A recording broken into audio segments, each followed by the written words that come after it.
it's just like any community. I mean, if people see that there's a chance to make money, they're gonna try it. As an artist and a creative director, I see it as, oh, I could have done a better job. This is the Inside Rip, where every card tells a story and so do the people behind them. I'm Serena Morales, and each week we sit down with the voices shaping sports and the hobby from the inside out. Today's guest is a true creative powerhouse in the hobby, an artist who went from customizing sneakers to redefining what card art can look like. His work sells out instantly, his style unmistakable, and he's one of the biggest influences shaping the design side of the hobby right now. Kickstradamus, aka Sal Amesqua. I love having you on, my friend. Thank you. What an intro. All right, let's get into it, because you made the switch from sneaker culture to card culture. We kind of talked about this, but like, what did you see in this movement that convinced you I am going to make the pivot to your creative focus and what you do now? I used to collect cards when I was younger, and then somebody stole all my cards, so I got out of it for a long time. Now that I'm older and I can afford it, it's different. You know, the hobby is way different than what it was back then. But what really made me get back into cards is COVID. During COVID, I had no work for custom sneakers. Nobody was getting that. No. I had to kind of find a way to pivot and make money. So I got into doing card breaks. I was doing card breaks for a while, Pokemon sports, all that stuff. And then as the world started to open back up, I started to get back into my art. And I slowly just started making my own art cards for, it's probably been about 4 years that I was doing it, but not at the level I'm doing them right now. So I actually had my own trading card set, my own booster packs, all that stuff, and it was doing really well. I had packs going for $60 to $80. I had people putting in pre-orders so they could, sell them on whatnot and stuff like that. So I saw that there was something there. But as I started to look more into the actual art card community itself, it seemed like something that I could definitely do. So I just gave it a shot and it worked out. So yeah. What's the difference, or like, how does designing a trading card then differ from designing a sneaker? And maybe you're gonna say, Serena, there's a flat surface that I can work with versus these curves, but Well, some of these pieces, it could take me 3 hours to do an art piece digitally, and then turning it into a card. But then you sell multiple cards, so when I do a custom pair of sneakers, you're looking at about $1,200 and up.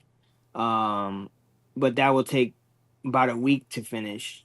right. So if you do the math, if I drop like 20 cards at 250 a pop, and then once or twice a week, then it justifies that and the time. So I still do shoes here and there for like private orders and stuff. It just depends. I get to pick and choose like what I really want to do now. Yeah. Cool. So what's more difficult? Is there one that's more difficult, or is it just sort of both are difficult in their own right? Shoes would probably be more difficult, more Yeah. time consuming. I mean, you got prep work and stuff to do, which nobody likes. Yeah, and then the cards, I just do the art, and I do all full production here in house. So I don't have to outsource nothing, which is great, and I don't have to go buy a pair of sneakers to do the work on either. So yeah, it just works out. Amen to that. Yeah, that's fair. What details do you find yourself obsessing over in the card design the most? It depends. I'm one of the few artists in the community that produces a lot of his art. Like all of my art is produced, actually drawn and stuff. There's no AI involved, which I pride myself a lot on. You see a lot of AI in the hobby. You see it, and if you're an artist, then you'll be able to call it out. To the blind eye, to the naked eye, you won't see it. Right. But yeah, everything is done in house, and yeah, so that's kind of what it entails, and yeah, I just have fun doing it. I mean, it doesn't take me long, and I have very different genres that I hit. So I don't have a particular style just for one market. Like I could go from pop culture to sports to nostalgic stuff, Disney. Then you're talking about mashups and all that stuff. So I have many different styles. Yeah. And it's all sort of representative of you in Kickstradamus. Yeah, Yeah, you're like, definitely. I'm a little bit of Disney, I'm a little horror, I'm a little Yeah, I'm a comic nerd. book. I'm a nerd. I like sports, and I did graffiti. So I mean, I just put it all together. Yeah. How do you think, you kind of touched on it a little bit with AI, but like, how do you think that the hobby has evolved since you first joined it? I think it's just it's the same as when I jumped into sneakers. When I jumped Okay. into sneakers, I became one of the top three in the world doing it, and then it just like more and more kids started doing it, and it got very Mm. saturated. And I feel like the art card community is kind of in the same. It's in the same situation now, where like there's a few of us, that people really look at and they've been following for a long time and they collect, and then there's like hundreds of other guys that are just trying to do it now because they think Hmm. it's just an easy money grab, you know? Yeah. So it's just like any community. I mean, if people see that there's a chance to make money, they're gonna try it. I mean, it is what it is. Yeah. So, what do you think about the designs coming out from licensed sports, like card companies today? Like, what about some of the more licensed products? Like, what do you think of some of the arts that they're coming out with, these parallels and Mm. inserts?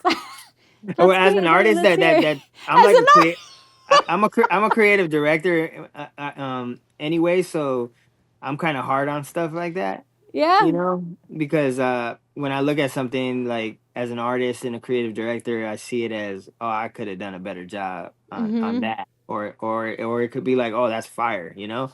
Um, Okay.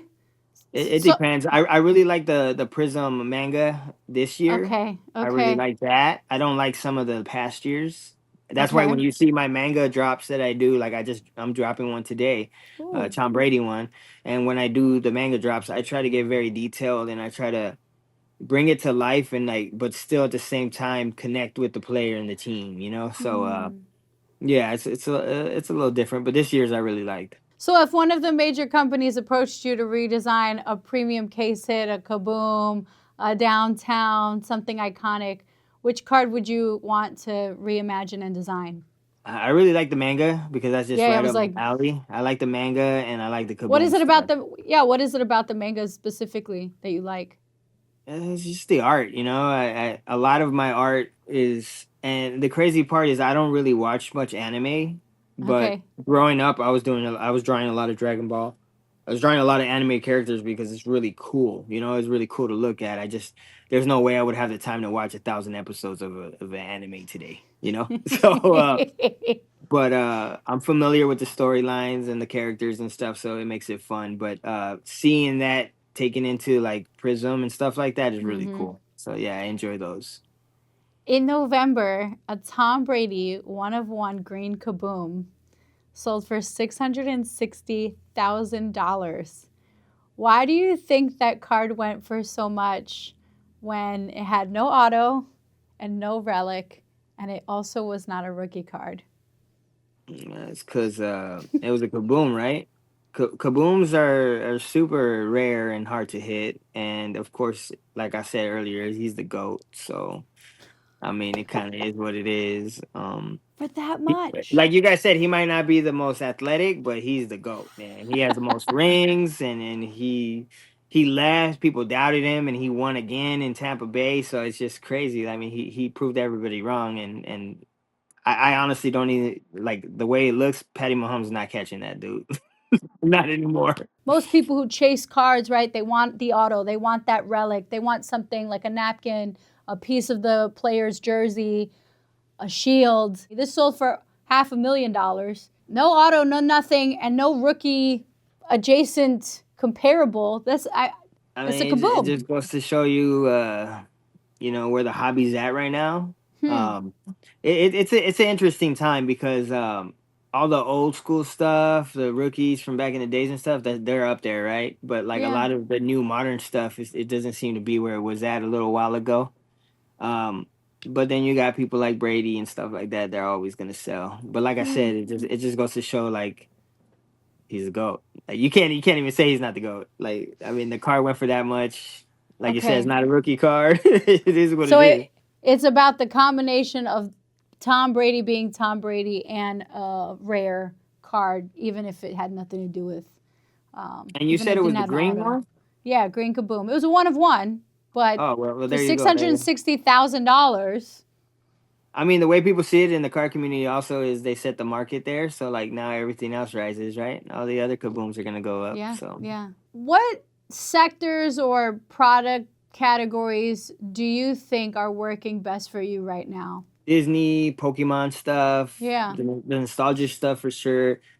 Sports hits pretty well. It just depends on like the market. Like, Tom Brady would probably do pretty well today. I was like, why aren't you ain't just doing your own custom Tom Brady line, my friend? Like, Yeah. coming Well, soon. Tom Brady is opening a store here in Sac too. Oh, So Cardinal.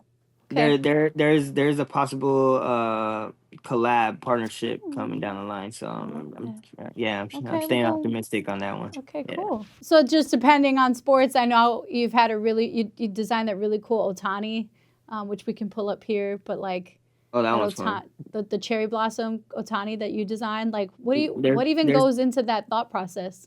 That's the whole manga thing right there, right? The anime Yeah. style. I'd like to do a lot of Japanese style stuff. So that was a perfect opportunity for me to do so. And I'm a Dodger fan, we met in LA. I lived in LA. So yeah, it was a really fun one. And when I was watching that game, I was kind of like, I already had the art done, and I was like, man, I need this guy to win. So they pulled it off. Yeah. That's wild. When it comes to working then with athletes, your future collab with Tom Brady, like what does that process of working with someone look like, and how much creative influence do they typically have? Man, it all goes down to what kind of project is it. Okay. For my career up to this date, I haven't had an artist an athlete actually tell me exactly what to do. They kind of just say, just run with it because they Okay. trust what I'm doing. But for this one, it might be interesting because it's going to tie back to the store. So we'll see where Cool. that falls. Okay. Okay. Interesting. I'm excited to see this.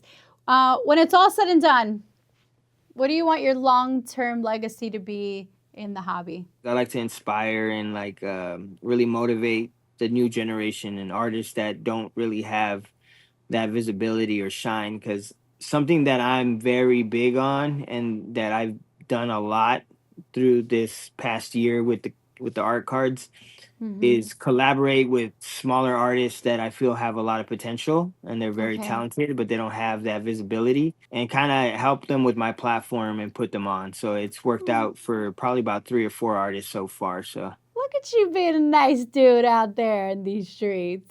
somebody got to do it. So All right, rapid fire, real quick. Mhm. And as an artist, what is your favorite color to work with? My favorite color's always been red.